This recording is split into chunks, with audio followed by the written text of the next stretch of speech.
Machiavellian is Illuminati all through your body. The blows like a 12-gauge shot. Feel me? And God said He should send His one begotten Son to lead the wild into the ways. Follow me. Yo les potos, c'est Sacha, bienvenue dans cette nouvelle vidéo de Mercato fou aujourd'hui. Donc comme on sait, Kevin Trapp a pris la direction de l'Eintracht Francfort pour 7 millions d'euros. Donc Paris cherche un nouveau gardien, mais pas un deuxième gardien, un gardien numéro 1. Donc on peut dire en interne que certaines personnes, soi-disant, poussent pour maintenir la confiance à Alphonse Areola. À ce jour-là, il n'y a pas du tout ça du tout. On dit pas ça du tout. Leonardo apprécie Donnarumma et c'est sa priorité numéro 1. Et Paris propose 50 millions d'euros au Milan AC, voilà, pour s'attacher les services de l'Italien. Donc un tel tarif ne mettrait pas le Paris Saint-Germain en danger par rapport au fair play financier, voilà. Après les transferts de Kevin Trapp, l'ombre de Gianluigi Donnarumma plane à nouveau.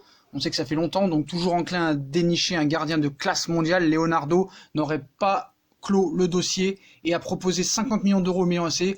Donc d'autant plus que le Milan AC serait vendeur. De quoi faire les affaires du Paris Saint-Germain. Donc depuis son retour à la tête de la direction sportive du Paris Saint-Germain en juin, Leonardo chercherait à faire signer ce gardien d'envergure tant recherché, et Gianluigi Donnarumma aurait été un temps pressenti pour endosser son rôle.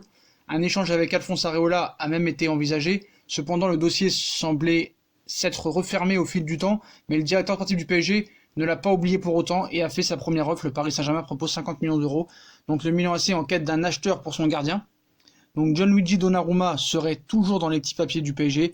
Leonardo l'a connu à l'AC Milan et verrait d'un très très bon œil son arrivée dans la capitale en difficulté financière. On sait, les Rossoneri seraient vendeurs et pourraient le céder à un prix capable de convaincre le Paris Saint-Germain. Donc il y a deux soucis dans cette histoire. Donc on sait que Kevin Trapp et Areola ne sont pas désirés par Leonardo pour être numéro 1, qui a dit qu'en interne c'était des bons gardiens, mais pas des gardiens au niveau international de gros calibre.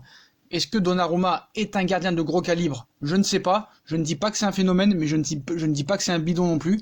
Le deuxième problème, c'est qu'il est cher.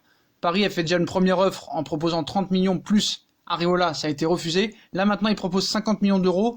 Milan est vendeur. Le problème, c'est que Gianluigi Donnarumma n'est pas pour venir pour l'instant. En tout cas, il aimerait rester une année de plus au Milan AC. Donc pourquoi? Je ne sais pas vraiment. Est-ce que c'est peut-être à cause de l'euro? En tout cas, s'il vient au Paris Saint-Germain, c'est sûr qu'il serait titulaire, donc je pense pas qu'il a peur pour sa place de titulaire.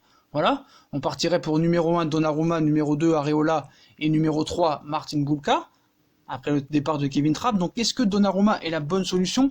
Est-ce que ce transfert se fera? Moi je pense que j'ai de bonnes vibes, et je pense que ce transfert se fera et que ce sera la prochaine recrue du Paris Saint-Germain.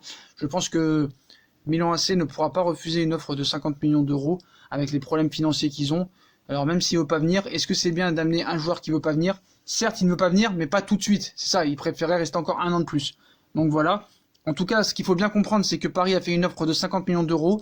On n'a pas la réponse encore du Milan AC. Et ce qui est bien, c'est que Paris ne serait pas en danger par rapport au fair play financier. On sait que Paris a encore une enveloppe d'au moins 120 millions d'euros à dépenser. Donc je pense que ça passera crème. Et voilà. Alors après, est-ce que ce sera Donnarumma? Est-ce que ce sera Onana? On sait que Dubravka a décliné l'annonce. Est-ce que ce sera un autre gardien surprise, comme à l'époque Sirigu? Autant de questions et peu de réponses. On attendra. En tout cas, on vous l'affirme ce soir, Paris a fait une offre de 50 millions d'euros pour s'attacher les services de Donnarumma. Voilà les potos. On like, on partage, on s'abonne. Dites-moi en commentaire ce que vous en pensez. A plus les potos. Ciao.